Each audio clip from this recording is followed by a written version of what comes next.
સમામાં બનેલા અછોડા તોડના મામલે એસપી એચ.એ. રાઠોડનું નિવેદન। સમા વિસ્તારમાં દંપતીના અછોડા તોડના બનાવમાં બે ઝડપાયા। ભાવેશ ચાંદપા અને વૈભવ જાદવ બે એજ્યુકેટેડ યુવાનો બન્યા અછોડા તોડ। મોસોકને લઈ અછોડા તોડતા હતા। મુદ્દામાલ વેચી મુંબઈ તેમજ ગોવા જતા રહેતા। ગુનાને અંજામ આપવા માટે બાઇક ચોરી કરતા।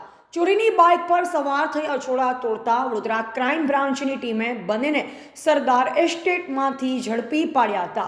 ક્રાઇમ બ્રાન્ચે બે બાઇક 3 સોનાના અછોડા મળી કુલ 3,26,000નો મુદ્દામાલ કબજે કર્યો। રાજ્યના વિવિધ જિલ્લામાં અછોડા તોડવાના 15 જેટલા ગુનાઓમાં ઝડપાઈ ચૂક્યા છે। આરોપીઓ તેમજ મુદ્દામાલ કબજો લેતી સમા પોલીસ। તમે જાણો છો એમ પાછલા ઘણા દિવસોમાં વડોદરા શહેરમાં ખાસ કરીને વહેલી સવારે અને સાંજના લોકો જે મોર્નિંગ વોક કરવા નીકળ્યા હોય છે ત્યારે ખાસ કરીને મહિલાઓને ટાર્ગેટ બનાવીને એમના ગળામાંથી સોનાની ચેન કાઢી લેવાના ગુનાઓ બનેલા। આથી 3-4 દિવસ પહેલાં પણ એક ગેંગ અમે પકડેલી, જેમાં પણ ઘણા ગુના સોલ્વ થયેલા ઘરફોડના અને ચેન સ્નેચિંગ। એ જ રીતે કાલે બીજી પણ અમને એક સફળતા મળી છે। બાતમી આધારે અમને ખબર પડેલી કે બે ઈસમો આવી રીતે ચેન સ્નેચિંગ કરવા માટે આવેલા છે। એને આધારે અમારી ટીમ છે એ કાર્યરત હતી સરદાર એસ્ટેટ 4 રસ્તા પાસે। ત્યાંથી બે ઈસમો મળ્યા છે। એકનું નામ છે વૈભવ બાબુભાઈ જાદવ અને બીજાનું નામ છે ભાવેશ મનસુખભાઈ ચાડે। આ બંને જૂનાગઢના રહેવાસી છે।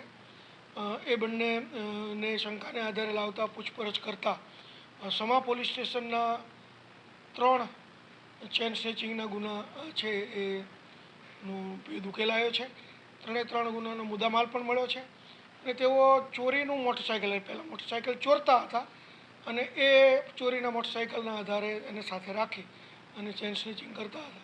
તો વાહન ચોરીના પણ બીજા ગુના ડિટેક્ટ થયા છે। આમ ટોટલ 5 ગુના ડિટેક્ટ થયા છે અને ટોટલ જોઈએ તો 3,67,000નો મુદ્દામાલ પણ આ બંને આરોપીઓ પાસેથી કબજે થયો છે। આ બંને આરોપીઓની એમો એવી છે કે તેઓ ચોરી કર્યા પછી મુદ્દામાલ છે બોમ્બે બાજુ વેચવા માટે જાય છે અથવા તો ગોવા બાજુ ફરવા માટે જતા રહે છે। બંનેની હિસ્ટ્રી પણ અગાઉ ગુનાહિત રહી છે।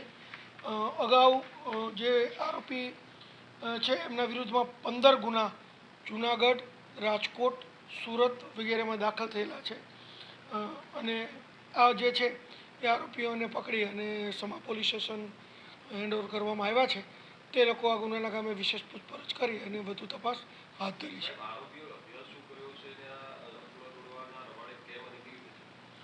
હા, આમ તો એ લોકો એજ્યુકેટેડ છે, પરંતુ મોજશોખ માટે ખાસ કરીને ઇઝીલી મની કઈ રીતે મળે અને કઈ રીતે પૈસા ઉડાડવા।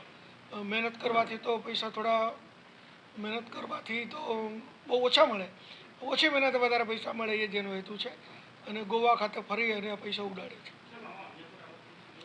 તપાસ ચાલુ છે, જોઈએ કદાચ આમાં કોઈ બીજા ઇન્વોલ્વ હશે ચોરીનો માલ રાખવામાં કે કોઈ એની લોજિસ્ટિક સપોર્ટ પૂરો કરવામાં, તો એમની વિરુદ્ધમાં પણ કાર્યવાહી કરવામાં આવશે।